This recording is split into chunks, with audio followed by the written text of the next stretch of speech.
It feels strange. I feel happy and sad and terrified at the same time because I had to left everything that I had in my home, my grandma, my relatives. Yeah, I was hoping and hoping against hope that it will be better. Wir sind an der polnisch-ukrainischen Grenze in Medica. Was bis vor kurzem ein kleines Dorf mit knapp 3000 Einwohnern war, ist heute ein Ort, wo die ganze Welt anschaut. Grund dafür ist der Grenzübergang. Da sind bereits mehrere hunderttausende Flüchtende angekommen. Die meisten von ihnen sind Frauen mit ihren Kindern. Männer zwischen 18 und 60 dürfen das Land nicht mehr verlassen. Wir sind jetzt hier und versuchen mit diesen Leuten zu reden.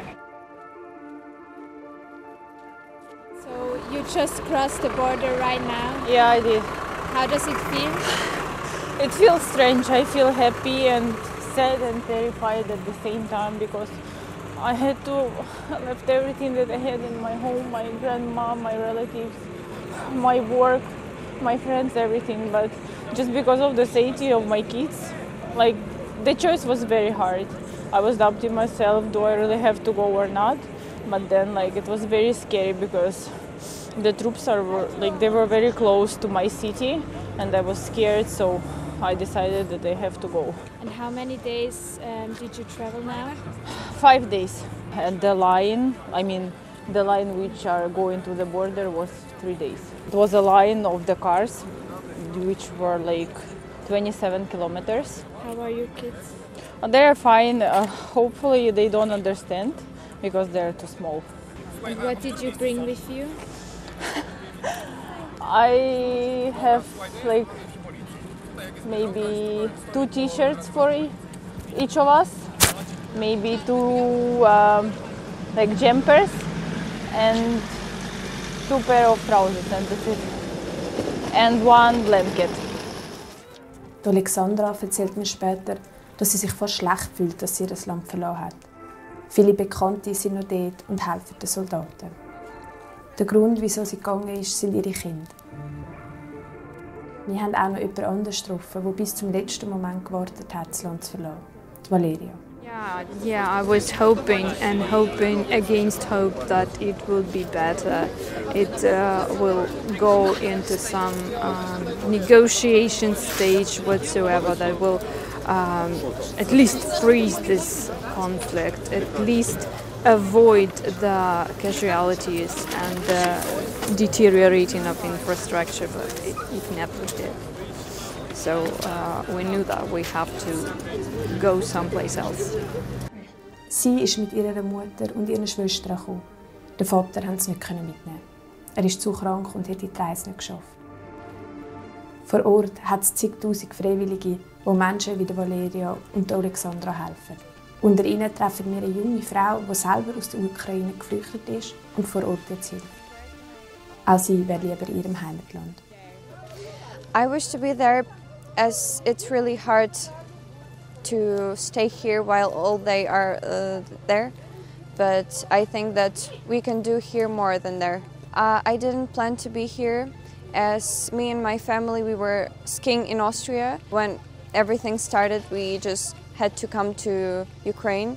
And when we were in the road, our relatives, they told us that we don't have to go to Ukraine, we don't have to come back.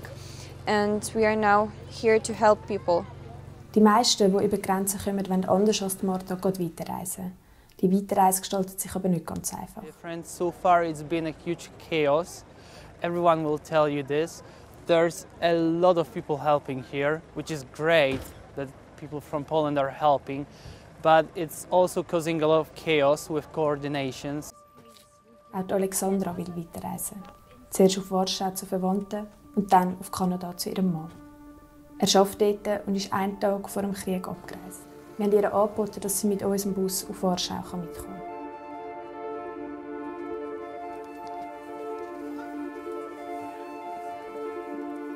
Der Weg auf Warschau dauert fast 6 Stunden. Wir fahren bis in die tiefe Nacht. Wir sind gerade auf dem Rückweg von der Grenze. Wir haben dort hautnah miterlebt, wie schwierig es ist, von dort wegzukommen. Also viele Leute suchen sich irgendwie eine Möglichkeit zum Weiterreisen oder stecken fest. Wir haben die Möglichkeit, unsere Rückfahrgelegenheit zu organisieren und wir haben einen grösseren Bus genommen und haben jetzt auch Leute mitnehmen. Mit uns sind jetzt 12 Leute dabei, die jetzt mit uns nach Warschau fahren, wo wir sowieso angefahren wären. Die Erschöpfung im Bus ist sehr gut spürbar. So wirklich vorstellen, was die Menschen gerade durchmachen, können wir uns immer noch nicht. Die Oleksandra sagt, das Einzige, was sie gerade will, ist eine Dusche und ein Bett für sich und ihre Kinder.